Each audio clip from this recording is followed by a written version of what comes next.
We are live. All right, we are live to our whopping audience at home. Can I just get a round of applause for the best media ever?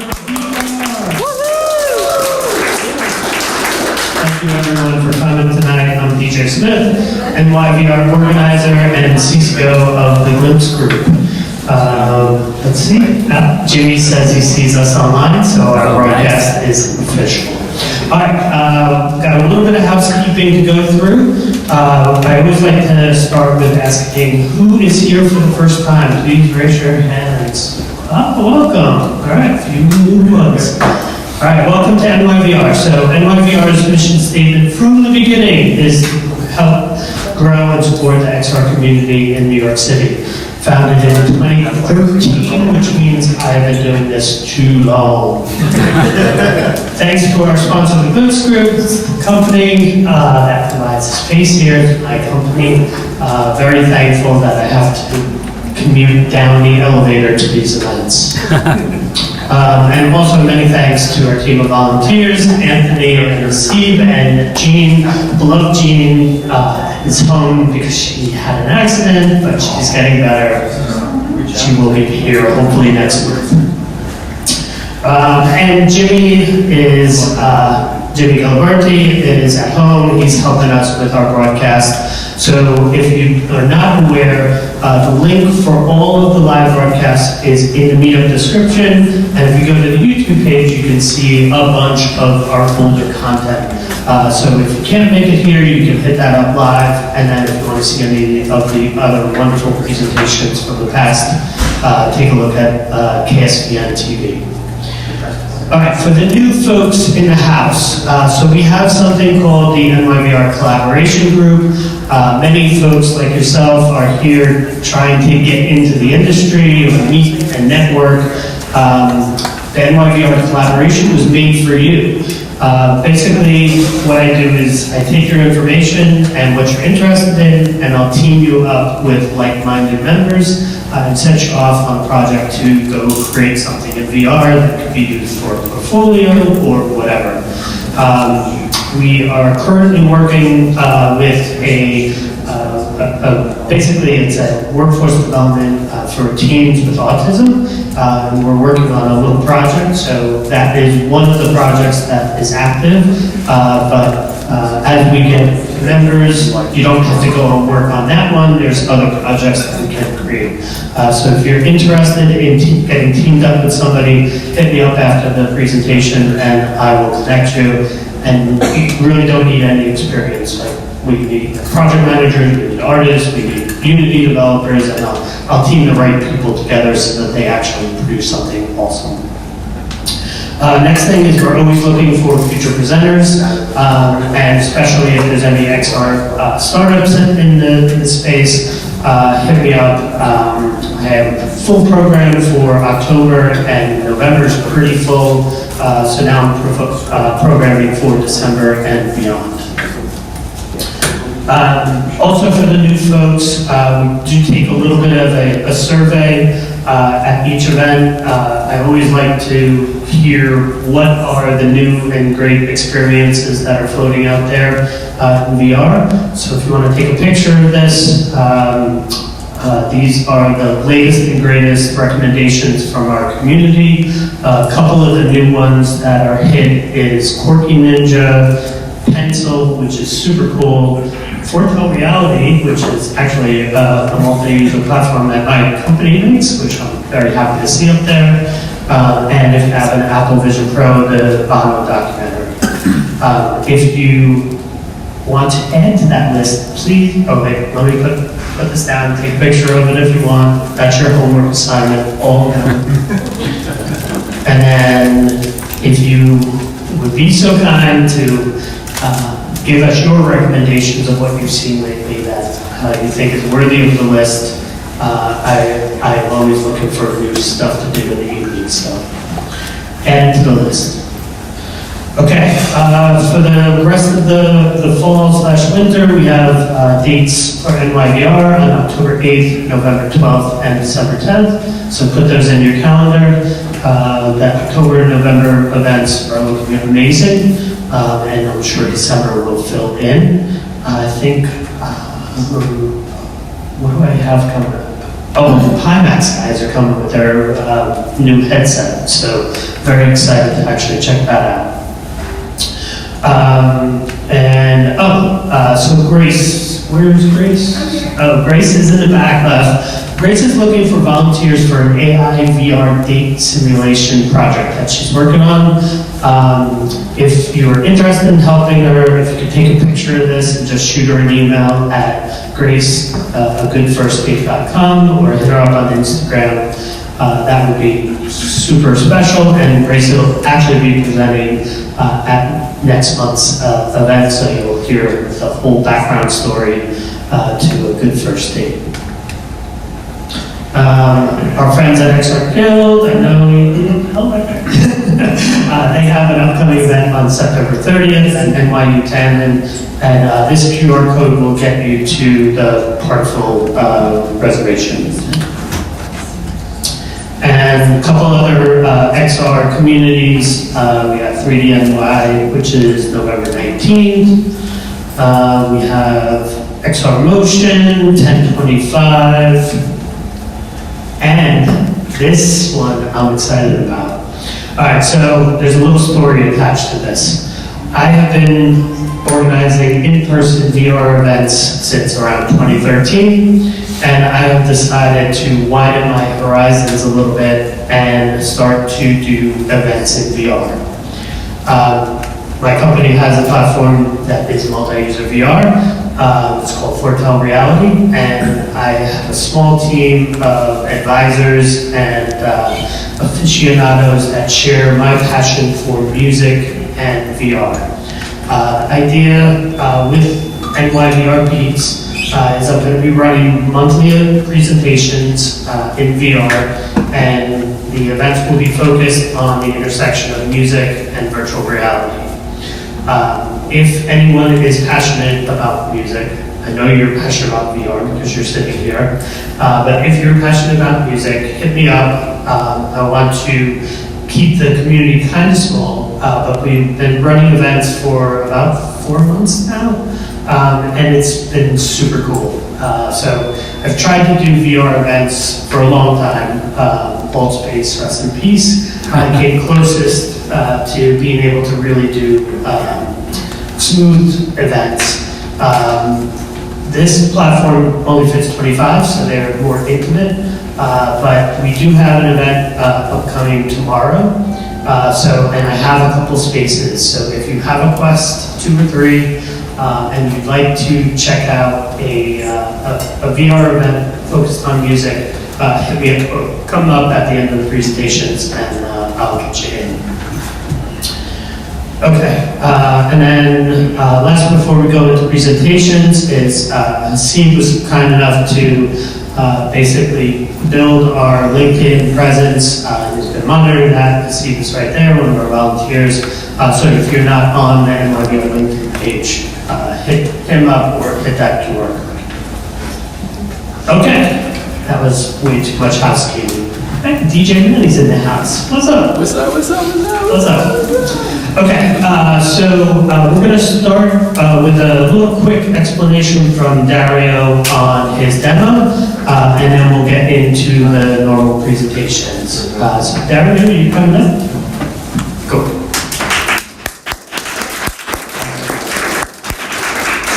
Thanks, DJ. Hi, everyone. Dario and Carol and I are Stay Warm Studio, and we're going to launch our first application. It's a game. It's a 4-player tabletop game. We're trying to demo that over there. It's still in the alpha stage, so there's a lot of features missing. We're hoping to get the beta in a month or so and launch this fall. And welcome you to give it a little try. It's great to, my advice for people developing apps, it's great to play test it as often as possible in public. We did an early play test in the summer. At the time it was called 4-player chess, and then I realized not everyone just wants one game or that specific, even though I'm a big fan of chess, and especially 4-player chess if you haven't tried it. it's a totally different experience. It's a very social experience. It's like diplomacy, and it's about, anyway, I decided to add checkers, dominoes, card games, and some surprise original IP as well. And that's hopefully going to be something that's going to be cross-platform. I also like to practice what I preach. I always preach about cross-platform development. So this is going to target, of course, Meta, Google, Apple, for starters. So that's a fun four-player, and you can get your first peek at it at that table over there. And it's co-located? Right now it's pseudo co-located. You have to sit in the right seat and connect in the right order, but that's part of the testing process. But it will have co-location and remote and the mix thereof, which is a challenge, but I think it's doable. Awesome. Thanks. Thanks so much for bringing. I can't wait to check it out. And we'll get you up here when it's further along down the process for proper presentation. Okay, and just as a reminder, I really love having demos before and after the presentation. So if you are working on a project, just let me know when it's available and come and do that, because as Dario said, I think one, getting that feedback from user testing is super important, and two, it's a lot of fun for us to try out stuff in all stages of development. So definitely the invite is way open for people to bring the stuff you're working on. All right, so with that, we are going to get, one more thing. After each presenter, we have this QR code. If you have any questions for the presenter, hit up the QR code and it'll bring you to a form, and then I'm going to bring everyone back at the end to ask the curated list of questions. So you don't have to hit this right now to think of your questions for Dario, and the QR code will pop up again after the next presenter. Right, so with that, we're going to go to Mr. Kevin. Come on up.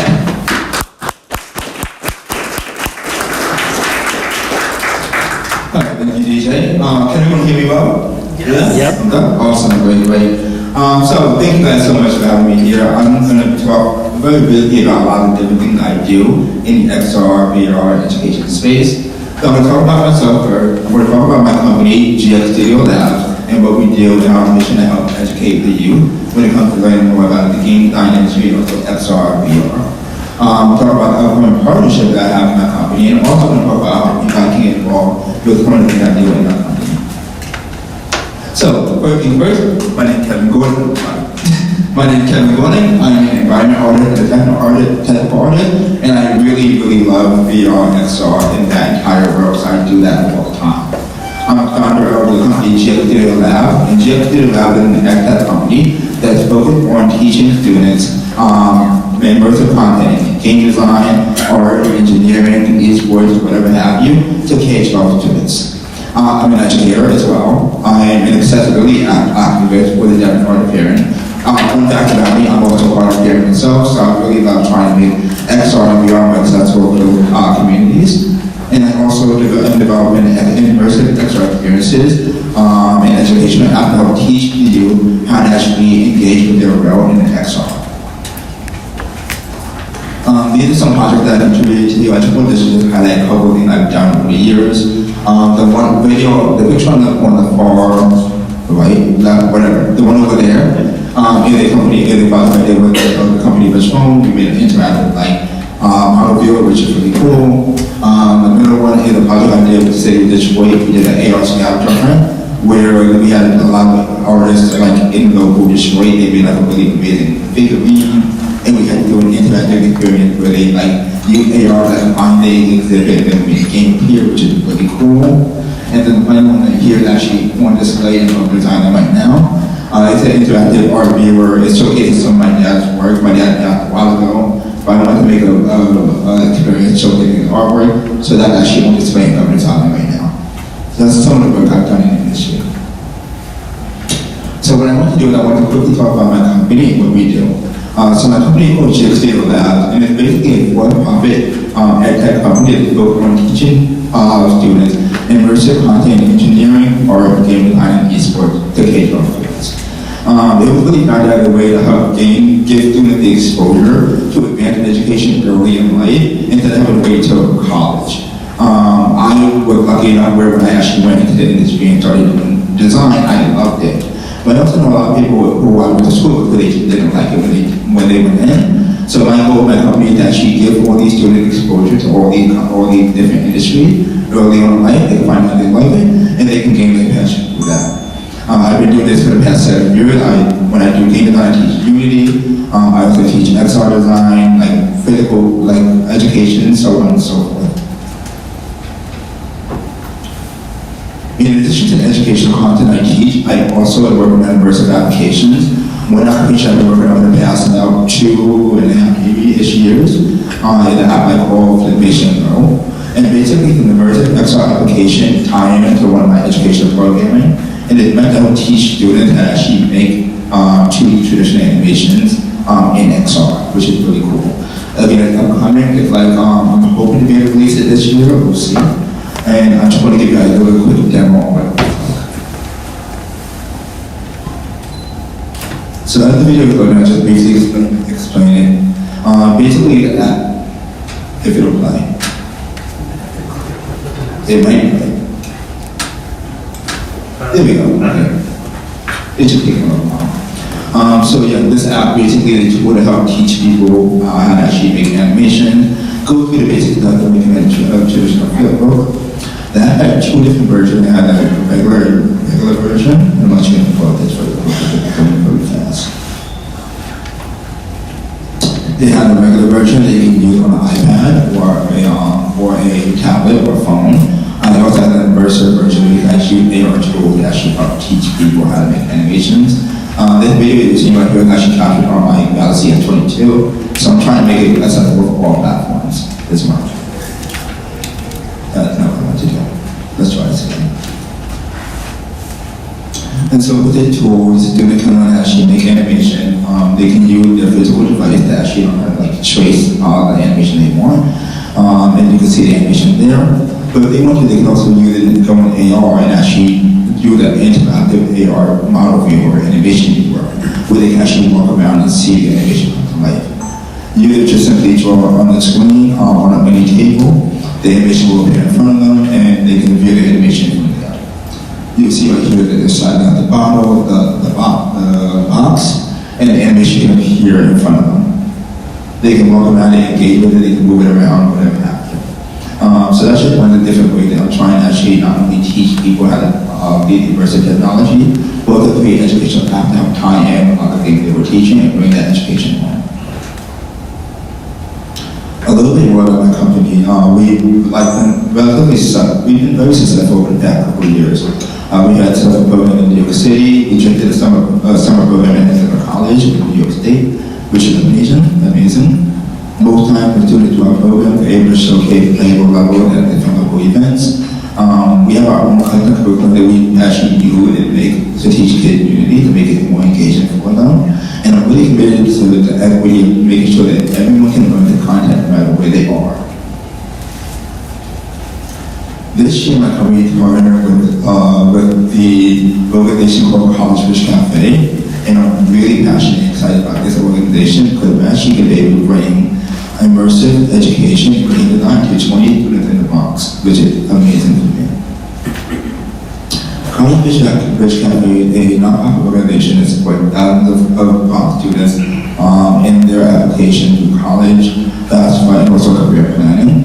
And what they're really focused on this year, they want to also expand their mission and bring real career to the student that they serve.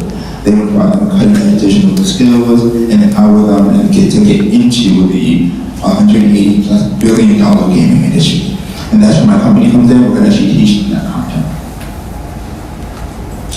The way we're doing it through this what we call the Saturday Gaming Academy. So basically, the quick overview.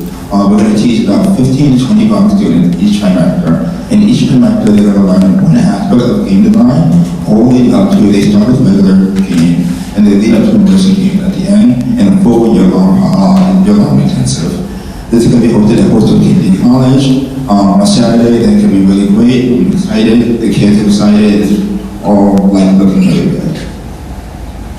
just to show you the pathway, they're going to start with 2D game design, which I call retro game design. I have a show right here. Then they go on to learning how to make CGI games, and then eventually a little mixed reality with Meta Quest, Web AR, so on and so forth. And the goal is they're going to start learning 2D, eventually transition to XR and immersive experience and content, and eventually hopefully I can get these kids certified and actually learn how to use Unity so they can actually take these skills in a real tangible way and make some money and get some budgets. So, I talk a lot about my company and what we do and the stuff we have going on, but I also want to get real and talk about like what's also happening in the outside world. So one thing that's been happening over the past couple of weeks, if I'm being really honest, is a lot of institutional educational organizations are losing their funding, which is crazy. When I first spoke with the company back in, I think July, they were committed to making the program happen. We were going to run it. I just had a call with them literally like 2-3 days ago, and they said they lost all their funding. So what my goal is right now, I'm actually trying to find different ways to get funding for the program so that these students can actually learn and keep learning the game design and the skills they want to learn. One way I'm doing it is just doing my outreach program in different communities in XR gaming and trying to see if we can get some money to fund these programs. Each trimester the program costs around $5,000, but each trimester will go towards students learning the content and gaming skills they need to make real tangible strides in life.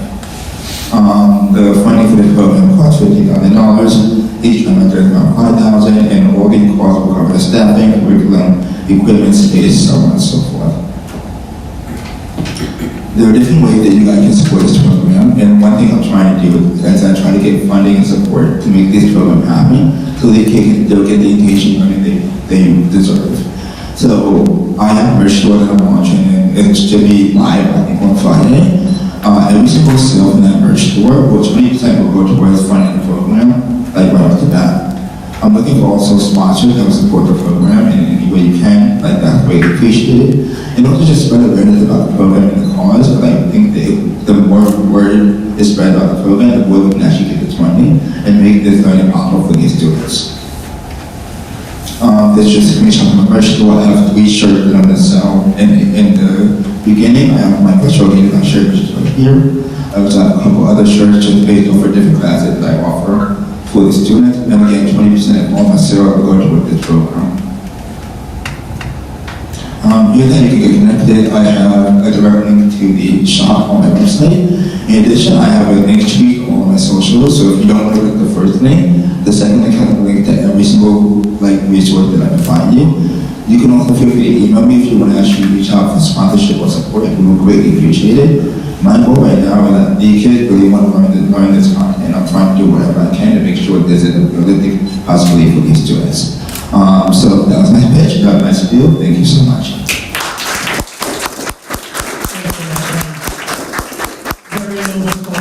Get some more kids involved in our space. So if anyone has any recommendations for Kevin. Anyone have any recommendation, please, I'm all ears. We're trying to make this happen. Awesome. All right, so as I mentioned, if you have any questions for Kevin, hit that up. And with that, we can go to our next presenter, Mr. Andre. Come on down.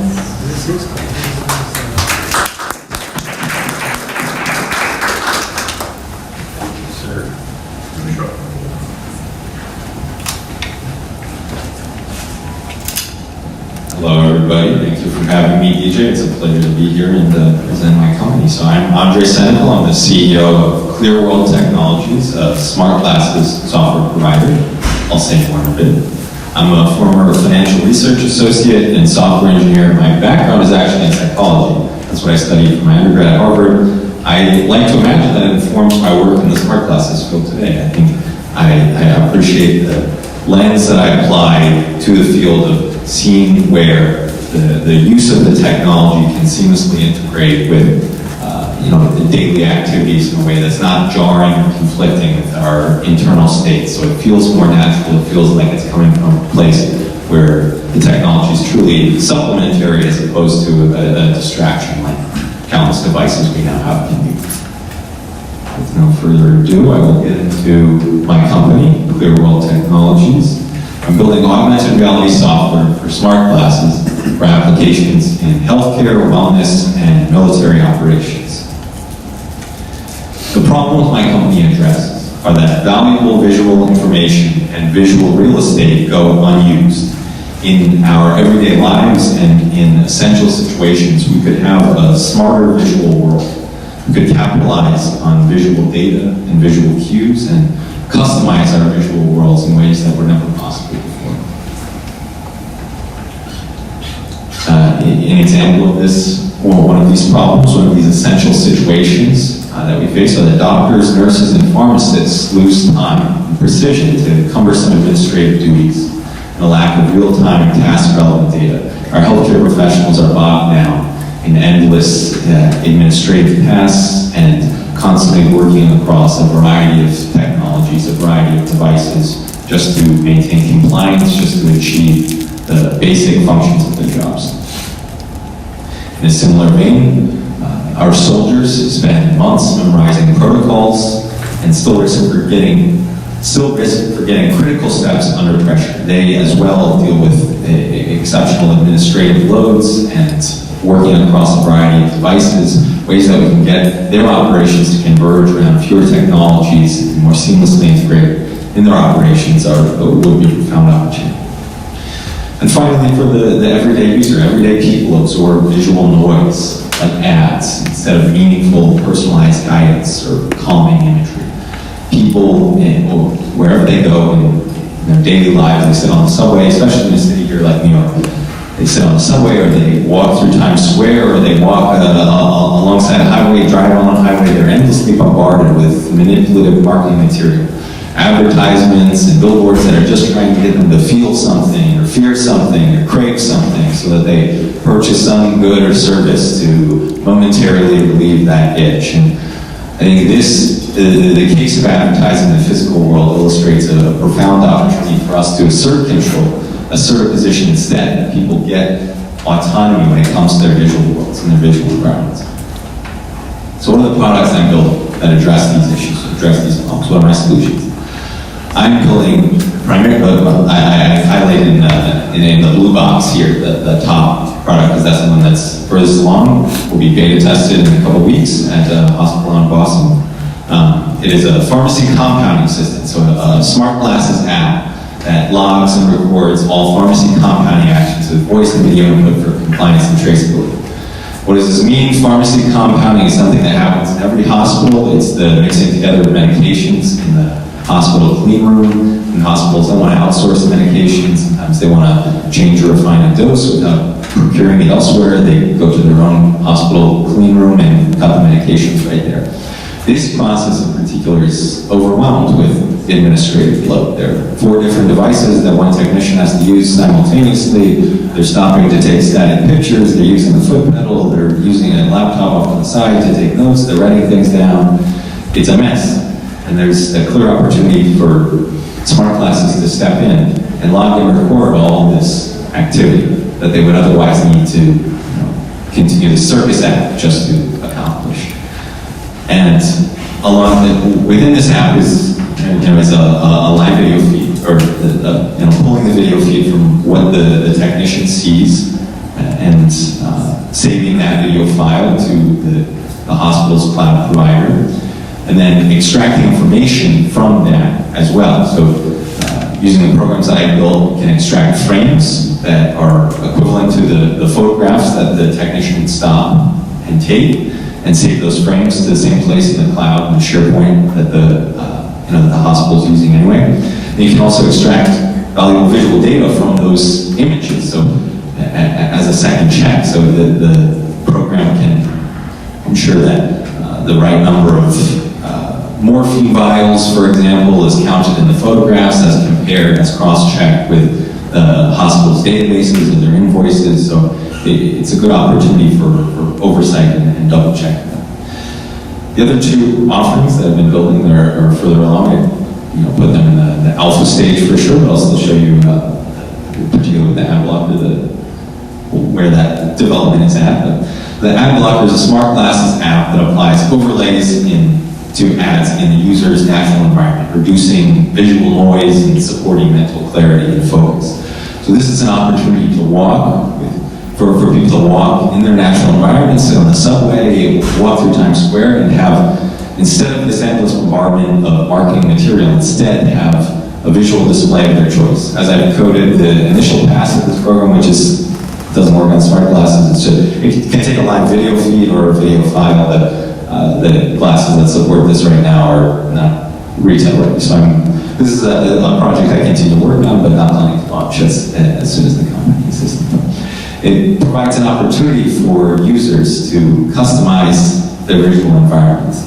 Like I said, I'm building with a slightly translucent black overlay, as it's shown in a minute, but there's an opportunity for people to put flashcards for an upcoming test that they need to take, or other study material, foreign language vocab words in place of some silly company stuff that they don't need to see or they won't choose if they had any option.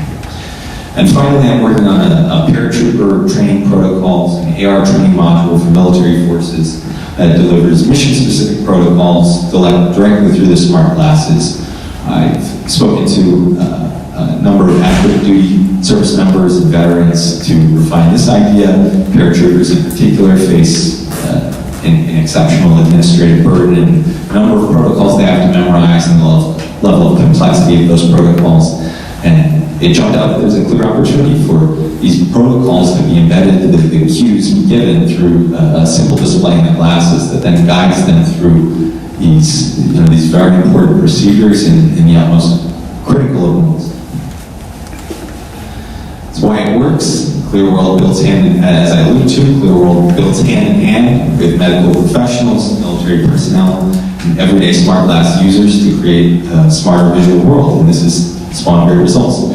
I have letters of interest from major hospitals, Beth Israel, New York Presbyterian, and Dana-Farber Cancer Institute. The test I have coming up in a couple weeks that I alluded to is with Beth Israel Mount Auburn Hospital in Boston. I have qualified leads with an international military for the active duty service members and veterans that I've connected with and solicited feedback from on my development, and robust enthusiasm from retail customers and end users for these products as well. These are examples. I wish I had a better demo to show you all right now. I will in a couple weeks after the visit to Mount Auburn, but so this is a result of my code. These two are AI mock-ups. I'll go in order. So this is an AI mock-up of one snapshot of what the end result of the pharmacy compounding assistant could look like. The second check of this green text appearing in the field of view could come up in the technician's field of view. As I initially launched the product, like the beta version that will be tested in a couple weeks, I'm not focusing on the display, I'm rather focusing on using the glasses simply as a capture device, and all of the analysis, all the data extracted from that capture is post-pop. So when I run it in a couple weeks, it won't have the green text. I'm running it with the Meta Ray Ban, so the version that's not been shipped yet, so it wouldn't have those capabilities anyway. But I wanted to get in the market and work with the hospital as soon as possible, so that informed that choice. This here is a screen grab of me running the program that I built to apply you can't really see on the TV yet. It's slightly translucent. Black overlay. This is one of those subway display ads at the Bedford Avenue station in Williamsburg. Just a little visual example of what the program looks like at the moment. And then this is another AI mock-up of the paratrooper protocol. This would be a ground protocol, but ideally, through the glasses, the steps of the protocol responding to the visual cues as sensed through the cameras would describe would lay out the protocol in sequential steps in the field of view of the soldier. This is my team. I'm the founder and CEO. I have Brandon Barabin as the technical advisor. He's a Web3 founder, MIT grad, studied computer science and engineering, and then Andrew Bruckner has been a big help. He's my chief medical advisor. He's one of the directors at Beth Israel Mount Auburn Hospital. So he's helped broker a lot of these relationships that have allowed me this great opportunity to work with these hospitals to start. My immediate goals: I'm raising a seed round to refine these MVPs, continue building, hire an engineer, and officially launch the commercial offerings. I'm targeting a commercial launch by Q1 2026, specifically for the hospital product, the others to follow. So that is my company. Thank you so much for sharing all amazing projects. All right, we got, if you have any questions, hit up this QR code, and with that, we'll go to Ms. Cook. Come on down. Round of applause. And thank you for having me, DJ. It's been 10 years, I think, since I've been at NYVR, and I was just a wee VR lab back then, and yeah, I was demoing some DK2 little demos in the back, but that says anything about NYVR. They've been around for a long time, and they are very legit, and yeah, I'm honored to be here, and thank you for having me. So today I'm going to talk about Adobe Substance 3D Reviewer. It's the latest product in the Substance 3D family, and I'm hoping to give you just a little bit of an overview of what the product does, and just kind of talk about this new offering that we have here. So my name is Philippe Baba, and I'm a computer scientist focusing on virtual reality on the Substance 3D team. I have a video here for you that can show you a little bit product.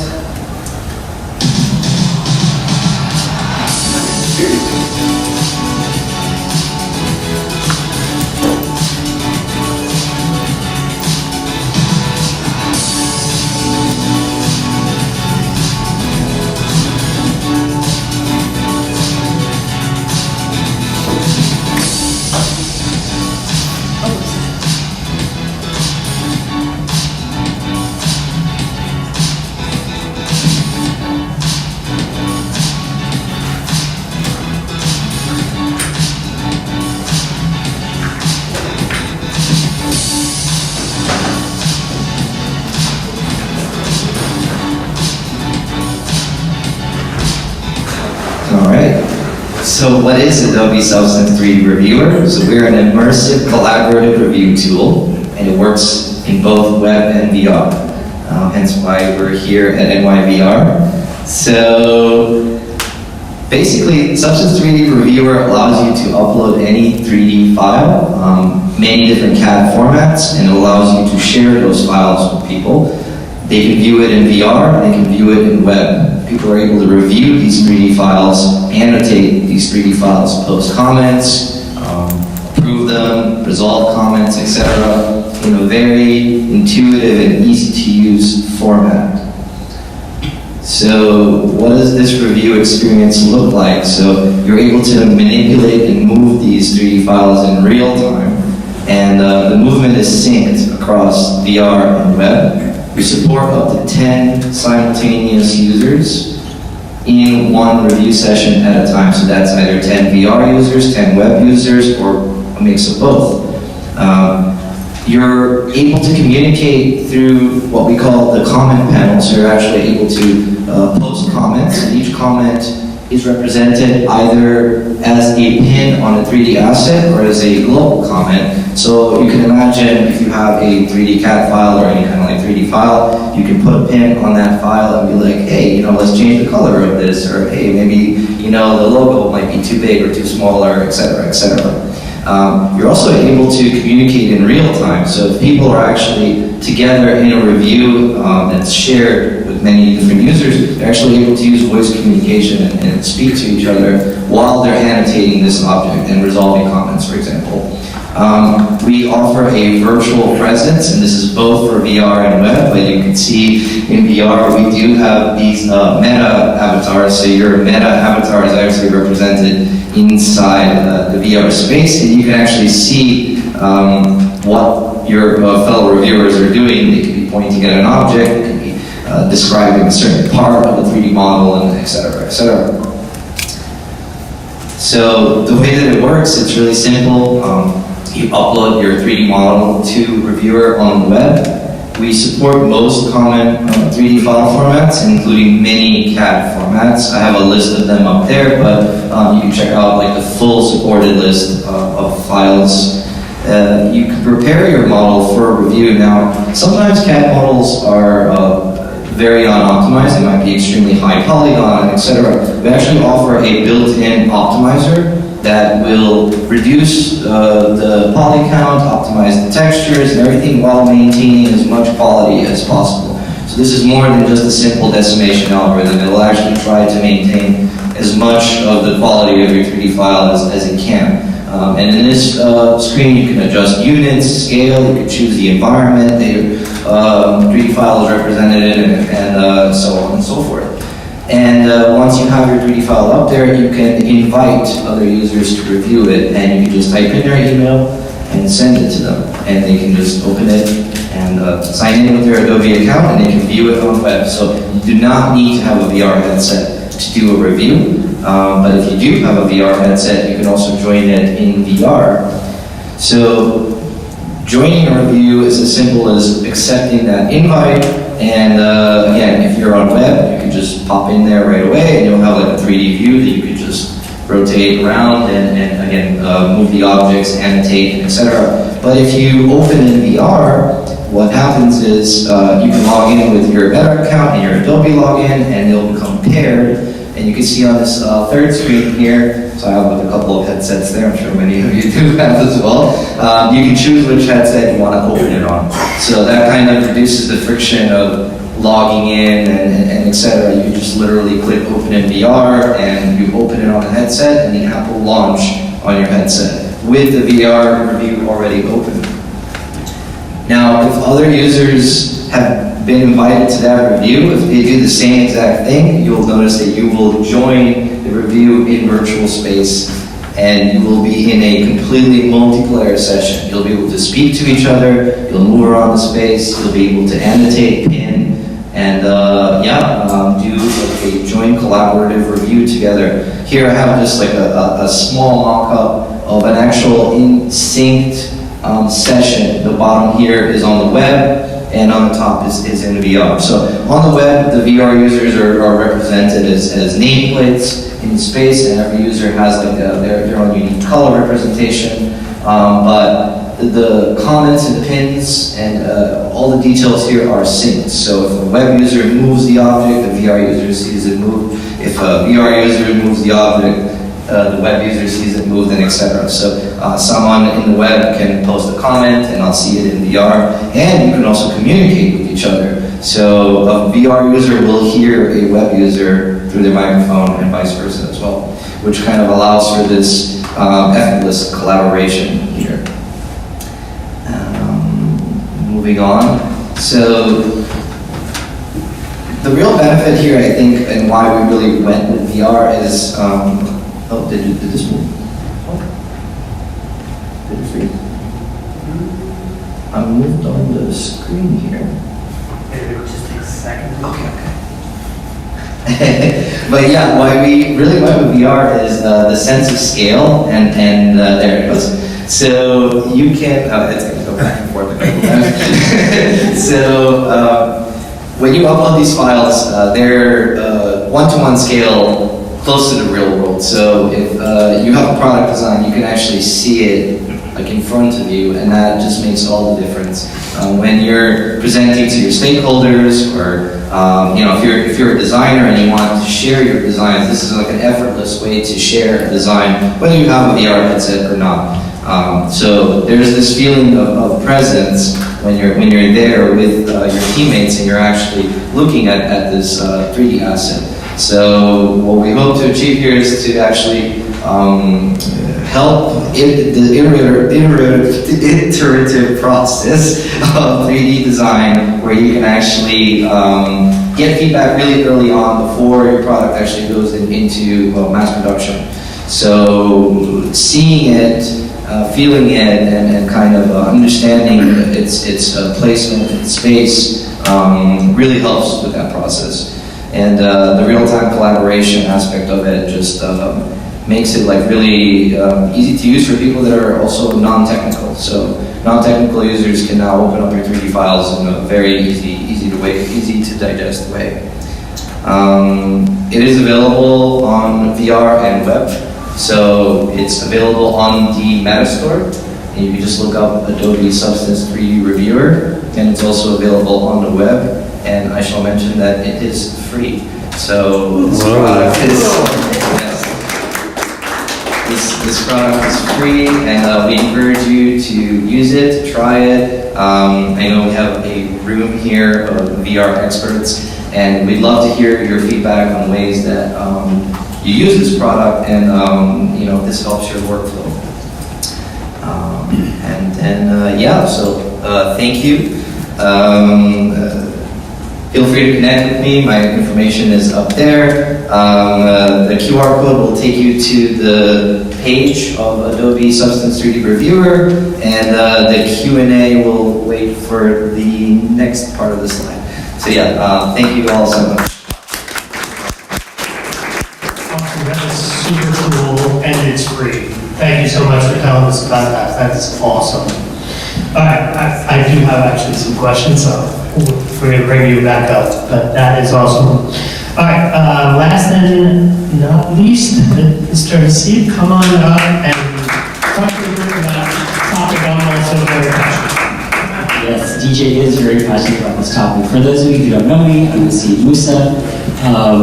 Do a variety of work in the XR space, from Digital Fashion Week and putting on a show with Manny, who's over there. It's a virtual reality fashion show, and we partnered with Digital Fashion Week. Shout out to Claire Terrasol for working with us and making sure that we are able to represent the metaverse at Digital Fashion Week. Partner with Reality Hack.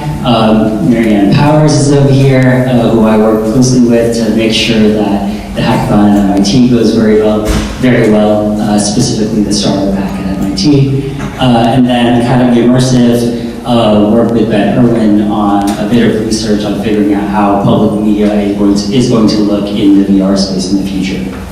And then last but not least, what I want to talk to you about today is Ready Player Golf. Before I get started, a little story about how I got involved in it. I was DJ.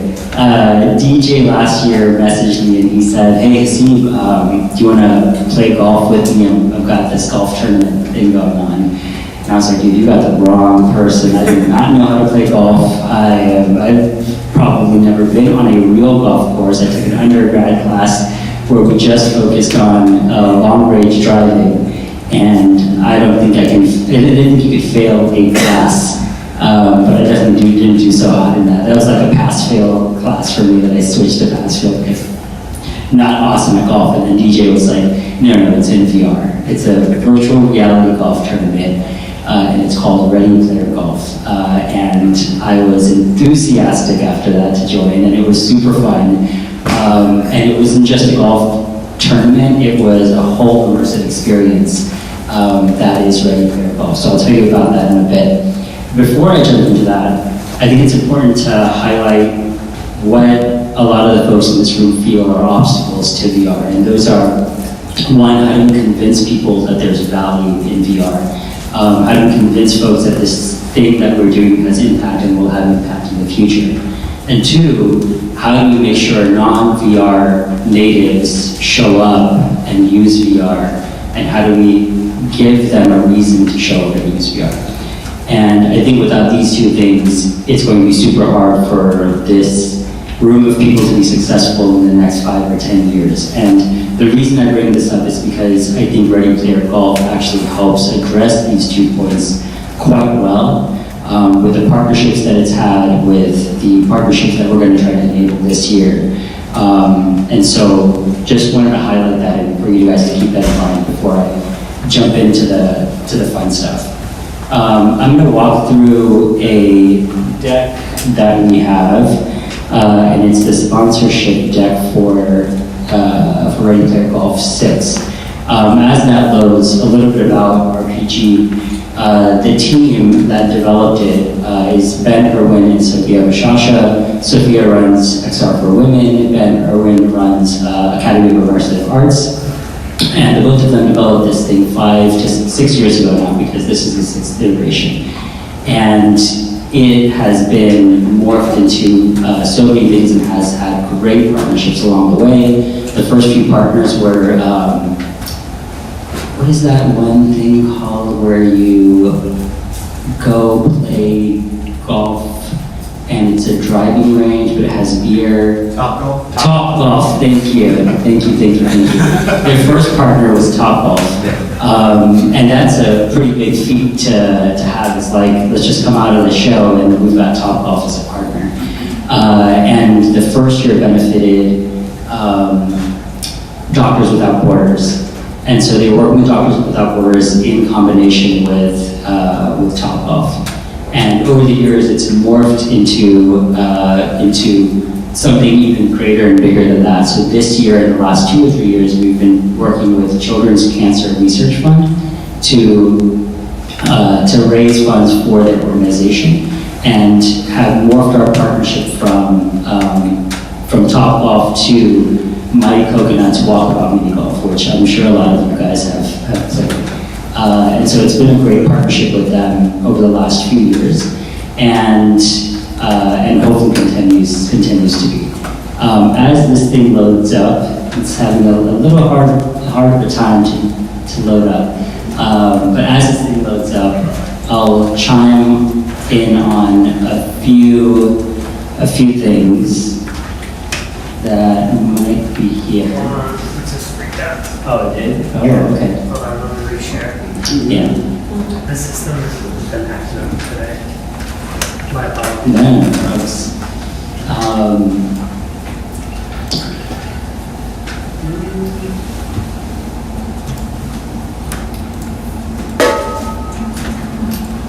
might have to disconnect and come back. Yeah, sure.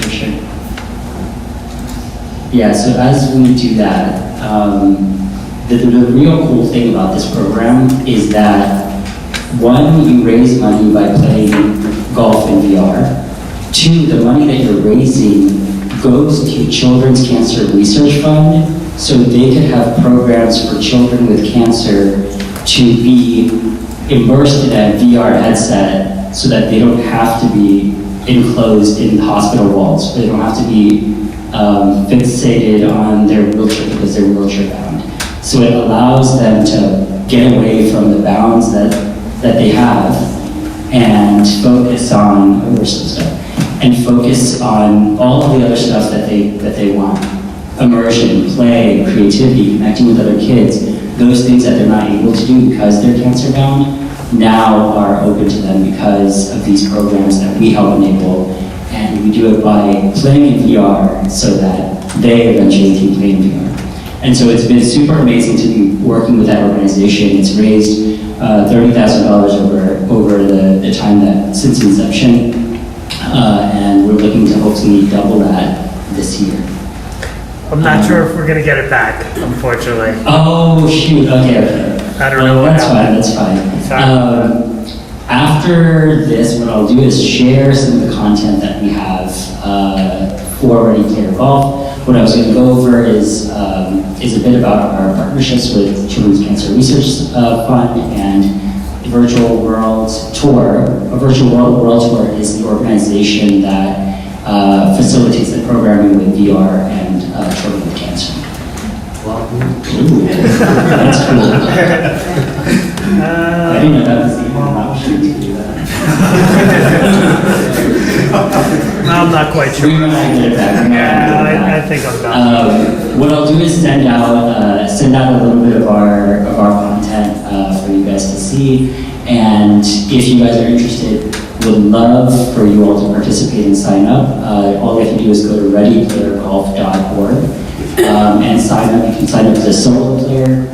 The sign up registration to play is hefty. It's at $100, but it goes to a great cause. So you can sign up as a solo player, or you can sign up to run a team, and the team capacity is 7. So if you have got a large crew of friends that want to play mini golf, sign up as a team, recruit the crew, raise some funds with us, and join us. The event is on November 14th, and it's not just a golf event. The thing that I want to highlight, thank you so much. The thing that I want to highlight, we'll keep it here so it doesn't get too crazy. The thing that I want to highlight is that the second day of the event, the award show part of the event, is the greatest immersive VR experience that I have been a part of, because Ben Irwin and the folks at Engage VR create this like amazing scenario for you to be wowed and surprised by, and it took me by surprise last year. The years previous to that were also just as amazing. I'll tell you the ones that happened a few years ago, so in case they used last year's or a version of last year's, but the one that happened a few years ago was everybody gets together on this island in Engage VR, and we're all talking about the awards, the amount of money that we raised, who it's going to benefit, so we've got speakers that come up and sponsors that come up to talk about it, and afterwards we say thanks and congratulations, and then all of a sudden the island that we're on starts to get flooded with water, and these boats start to emerge out of the water, and we somehow get transported onto those boats, and then the boat turns into a ship, like a spaceship as opposed to just a regular ship, and sort of just catapults you around the island. So now you're not on the island, you've got like an aerial view of the island, and it's just like the craziest immersive show. I would call it like, it felt like one of the scenes from Inception, where like that woman is like taking the city and like folding it on itself. It felt like that. And so I would say it's a hefty fee to jump in for $100 a pop, but I would say it's like going to the theater, and it's for a great cause. So urge you to join with a crew, it'll be more fun, or join one of our teams, DJ, my team. There's the team categories we've built this year are segmented into different types of players. So if you're a coder, there's a team for that. If you're in marketing, there's a team for that. If you're in a nonprofit space, there's a team for that. So if you're going solo and you want to meet other people in your same space, you can join that team. Go to readyplayergolf.org and you can take a look at the trailer. Would love to play it for you here, but I'm a little scared I'm going to break this building down if I try to do anything else on this laptop. Yeah, anyways, thank you so much. Really appreciate your time.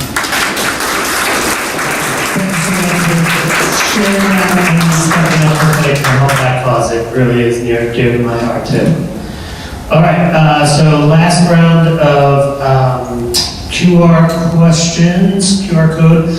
So hit that up for any of the presenters, and all the presenters, if you guys could come back here. Boom. I don't know what this is actually doing. I think I might have lost it. But let's have the presenters back. I got a couple of questions in the queue here. I don't know if I can get the thing back up for some reason.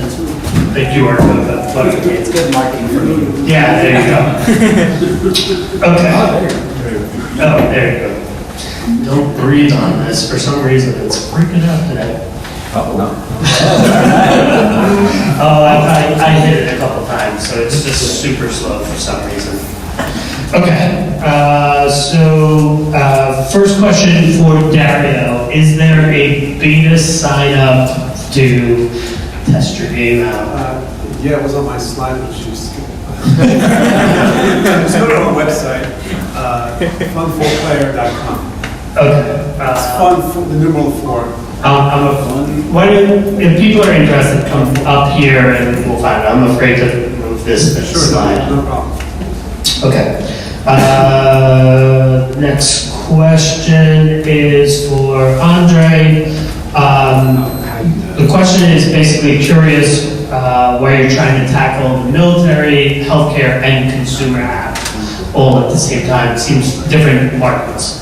It's built in sequence. I like to think that the uniting the three fields is the essential life functions that are serving, protecting people in vulnerable health situations, protecting people in vulnerable political situations, protecting people in their vulnerable everyday lives where they're bombarded with information. The way that we can introduce smarter visual world in each of those domains is what I hope to accomplish with the broad software offerings. So. Right? And are you developing your own hardware, or are you working with a specific hardware, or are you trying to keep it just really the software and be hardware agnostic? I'm really just trying to be a software supplier, ideally software agnostic over time, but I need to make choices when it comes to testing right now. And so I've been developing, like the product I'm testing out with the hospital is going to be on Meta Ray-Bans, just because I'm using the Ray-Bans simply as a capture device in that case, but the programs that require more of a display, I've built a bit on Snap Spectacles, Lens Studio, and Ventra, which is a YC-backed startup that use this a bit as well. Build it. Awesome. Phil, is the reviewer based on Unity or Adobe's own 3D engine? Unity. For For the VR. We have our own for, Got it. Are there limits to the file size of the 3D models that can be uploaded? Can you upload environments? Are there caps on the free version? there are limits to file size. I believe it's 500 megabytes, but you can check online. The second question was, can you upload environments? Yes, you can, but the app is not designed for reviewing environments. I would say ideally you want to review up to like the size of a car, maybe a little larger than a car, because you kind of want people to walk around the asset, not like within it. So yeah, and then the third one, are there some Caps on the free version, like if there's something you can't get at? I can't speak to the fact that if there are any caps, like the software is there. It is what it is. Yeah. Okay. After a question I had, the optimization, is that just for viewing, or once you optimize it, can you download it and now have an optimized model? It's optimizing for use in the platform, so you cannot download the optimized asset. It's meant to be used there, and the main reason behind it is really the VR component of it. And maybe I failed to mention, but it was in one of the slides. We do support Quest 2 as well, because it has a very broad install base. So because of its performance limitations, sometimes you really do need to optimize these assets. So we do support Quest 2, Quest 3, Quest Pro, and 3S. PCs, desktop, web, they can support like very heavy assets. VR, it's still mobile VR. But you can go up to, I believe, 1 million polygons. You can put some pretty heavy assets in it. And if it gets heavier than that, the optimizer does a really great job, and it preserves quality as well, pretty well. The web-based version is just on the desktop though, and there's no AR, like view the model. It's desktop web, yeah. It's desktop web. Yeah. Okay. Awesome. Thank you for sharing that and building that for free. It's freaking awesome. It was a team effort. I didn't do it myself. No. but yes. You get all the credit. Awesome.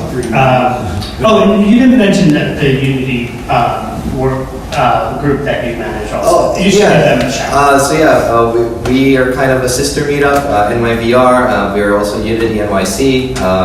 A lot of Unity folks come here, and I feel like some folks from here also come to Unity. So if you're around, there's a lot of really great meetups in the city.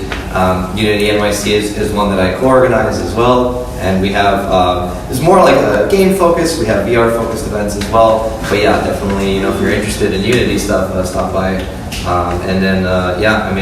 Again, love really the great work that NYVR does. So you guys are the OGs. Awesome. Thank you so much. All right. For web and VR cross collab, do they have the same functionality, or is the VR user gonna host the web users, and the web user may be just the audience? There's parity, so you could be fully VR or fully web or either or, and there's no concept of the web as the host and the VR as a client. Anyone could be a host or a client. So it's really, VR is a first-class citizen and so is web. So, yeah. Okay, and final one for Philip. Is there a plan to be cross-platform, maybe a release on the APP? I can't speak to that, but we're currently on the Meta platform and on web. Got it. All right, and then question for Kevin. Have you tried reaching out to the DYCD for funding? I'm not sure. Yes, so I've done work with DYCD. I'm actually going to be doing a panel and a little conference with them hopefully in like the next month or so. I'm sorry, what is DYCD? I apologize. Department of Youth and Child Development. They are an organization that also helps fund a lot of after-school program throughout New York, throughout the city system. I actually did a program that was an after-school program that was sponsored by DYCD, where I taught a bunch of kids a lot of esports, which is really awesome. They love that. But yeah, I am reaching out to DYCD, and hopefully we can get something going there. It's just a lot of like have to talk to a lot of different people when we're happening, just a lot. But I'm trying to do what I can to make sure these programs happen. Is the program for a specific age group? It is for high school students, that's what we're targeting. If I'm not mistaken, I believe it is 10th graders. But honestly, I've done this program from middle school students up to high school seniors. So if any student wants to do it, or if you guys know any kids who want to do it, please let me reach out and I'll try and see if we can make something happen. Awesome. All right, that's everything in the thing. Shout out to Steve for mentioning Ready Player Golf. And if anyone is interested in coming on either of our teams, come hit us up. We would love to continue to support that initiative. So that's it. Just a reminder, a couple of things. If you're interested in the collaboration group, the NYVR Beats, and if you're interested in helping Grace with dating, come on up and just give me your information. And then check out the rest of the demos. And I'm thirsty tonight, so we're going to go to Blackguards and have a beer out. So if anyone is thirsty, also welcome to join us. We'll see you in October. That's it.